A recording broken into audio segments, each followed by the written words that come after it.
Okay, so get this. Mm-hmm. We are diving into some serious Hollywood shakeups today. Oh, this is going to be good. It's James Bond. Whoa, really? Yeah, the future of the franchise. And What's going on? big changes afoot, let me tell you. I'm all ears. We're talking like seismic shifts. Okay, you got me hooked already. So our source is this article in the Hollywood Reporter. Right. It came out February 20th, 2025. Got it.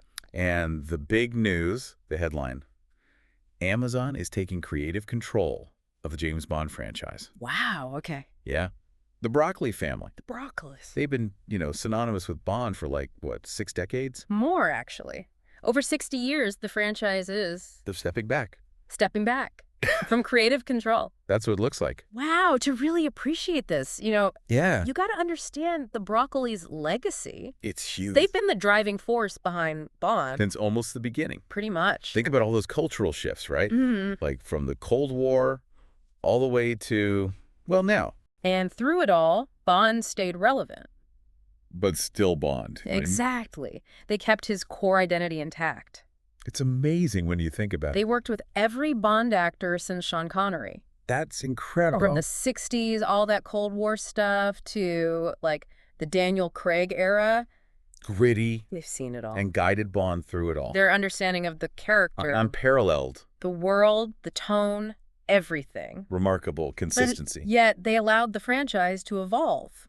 Right. And this departure. This is a turning point, for sure. So, okay, let's break it down. This Yeah. new deal, right? Okay. It's a joint venture. Okay. Amazon MGM Studios, Michael G. Wilson, Right. and Barbara Broccoli. All together. I see. Amazon gets the creative control. That's huge. But the Broccoli's, they're still co-owners. Of the IP? Exactly. And don't forget, Amazon already had the distribution rights From the MGM acquisition? back in 2022. Wow. So they've basically consolidated everything. They have all the power now. But why would the Broccoli's agree to this? That's the million-dollar question. It's got everyone buzzing, trying to figure out the motivation. What's the why here? Well, the article has some interesting quotes. Whoa. Like Mike Hopkins, the head of Prime Video.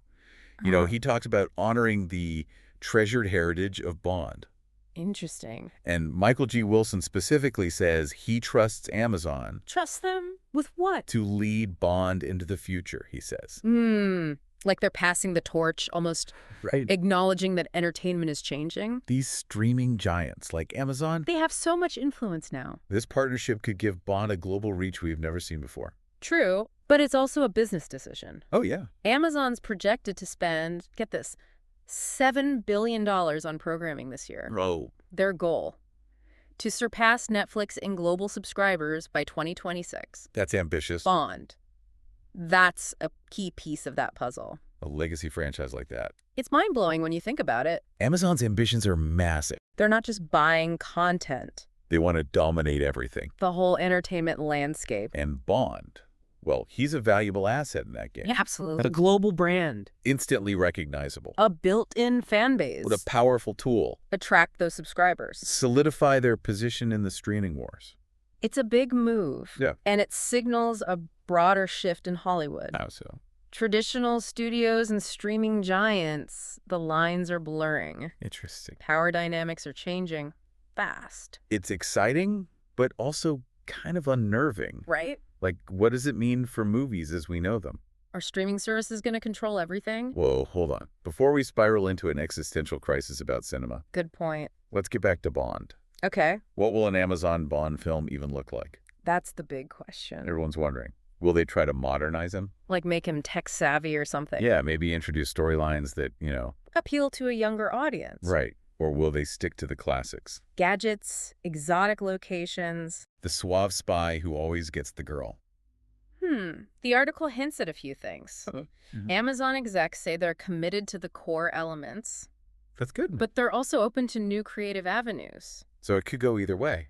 We'll have to wait and see. Do you think they'll bring back the Russian villain angle? Ooh, Cold War nostalgia. Yeah, tap into those geopolitical anxieties. Like some of the most iconic Bond films. Exactly. We've seen those Cold War themes resurface lately. It wouldn't be surprising. Bond reflecting contemporary anxieties. Right.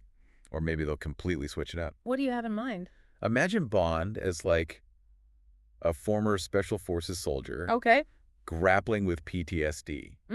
struggling to adapt to a world that's moved on from traditional warfare. A darker Bond, more introspective, Yeah, that would be a departure. from the usual suave, unflappable persona. That's a bold concept. A way to ground the character. Make him more relatable. Explore the psychological toll of the spy game. It's risky, though. How so? You don't want to alienate the fans. The ones who want that escapism. Exactly. So what do you think are the non-negotiables with Bond?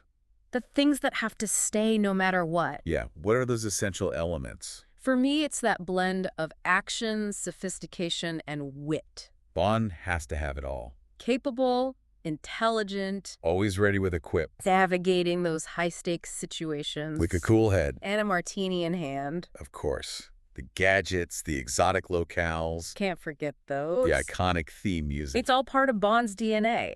You can modernize them, Tweak them a bit. but you can't get rid of them completely. Like trying to make a Batman film without the Batmobile? Or Star Wars without lightsabers. Exactly. Speaking of those franchises, They've had their own reboots. some successful, some not so much. What can Amazon learn from them? Yeah, from Batman or Star Wars, for example. You have to respect the core of the franchise, Right. but also make it relevant to a new generation. No, just rehashing old formulas. Bring something fresh. But don't abandon what made it popular. It's a delicate balance. The stakes are high with Bond. It's a cultural institution. A global phenomenon. And with this deal, Amazon can reach a massive audience. Bigger than ever before. It makes you think about the global perception of Bond. Oh, that's interesting. He's always been this, well, Embodiment of Britishness. right, but now an American company is shaping him. That's a fascinating clash of cultures. Will Bond still be British? Or will we see a more Americanized version? And what about the portrayal of women? Yeah, that's been a big topic. The franchise has faced criticism. Will Amazon create more complex female characters? Or will they fall back on those tired tropes? These are big questions. They go beyond just entertainment. They touch on representation, Eh, cultural influence. the evolving role of women in society. We're really getting deep here. Bond as a reflection of our times. It's more than just gadgets and explosions. It's about the story they tell. The message, the values. It's a cultural moment. This new era for Bond, for Hollywood. We're all along for the ride. Unpacking these issues, exploring those hidden layers. Buckle up. We're not done yet. Bond's like this mirror, you know, Reflecting all these cultural tensions. an iconic British character in the hands of an American company with global ambitions. trying to please everyone. A diverse audience with complex expectations. It's like Hollywood in a nutshell. The old ways of making movies, Those familiar formulas, they're being challenged. new voices, new perspectives. Audiences are tired of the same old stories. And technology's changing everything. How we watch, how we consume entertainment, Fragmenting the audience. blurring the lines between film and TV. It's a whirlwind. Hard to predict where we'll end up. But one thing's for sure. What's that? Power is shifting. To the streamers. Amazon, Netflix, the rest. What does that mean for the artists? The writers, the directors. Will they be stifled?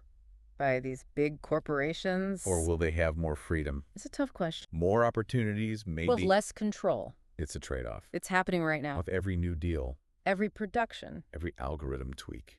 It makes you wonder. About the future of storytelling. Will we have diverse stories? Or just an echo chamber? Appealing to the lowest common denominator? That's the question, isn't it? The answer lies with the creators. And the consumers. Creators need to push boundaries. Challenge conventions. And we, the viewers, They need to be more discerning. demand more. Seek out challenging content. Support the innovators. It's a call to action. We can't just passively consume. We have to shape the future of entertainment. Support good work. Demand better from these companies. We're all in this together. If we want vibrant storytelling, Diverse and challenging. we all have a part to play. It's a fascinating journey. And we're here to see where it leads. Unpacking the latest. Analyzing the trends. Exploring the deeper meaning. This has been an incredible deep dive. Into the future of James Bond. And what it says about Hollywood. Rapid transformation. Decisions today will have big consequences. But it's also an exciting time. So much innovation. New voices emerging. Stories waiting to be told. We have to seek them out. Support them. Demand more from the people in charge. Keep exploring. Keep questioning. Keep demanding the best. That's what it's all about. I think that's a wrap. Thanks for joining us on this deep dive. Until next time.